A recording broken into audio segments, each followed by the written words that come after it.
আপনার স্যালারি কত? 10,000 টাকা দিয়ে আপনি আমাকে চালাতে পারবেন? মানে কি? মানে খুবই সিম্পল।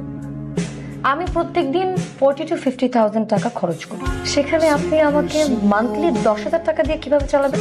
প্রেম, সম্পর্ক, বিয়ে, সংসার, এসবে টাকার হিসাব চলে না। আজ আপনাকে ভালোবেসে এসেছিলাম, কিন্তু আপনি আমার ভালোবাসাকে মাসিক স্যালারিতে কনভার্ট করলেন। টাকা, সংখ্যা, অঙ্ক এসব ক্যালকুলেটারে হিসাব করা যায়, কিন্তু কোনো ক্যালকুলেটর ভালোবাসার হিসাব মেলাতে পারবে না। ভালোবাসার হিসাব চলে না। তারপরে যদি আপনি হিসাব মেলানোর চেষ্টা করেন, লোক দেখানোর সুখ পেতে পারেন, মানসিক শান্তি কখনোই পাবেন না।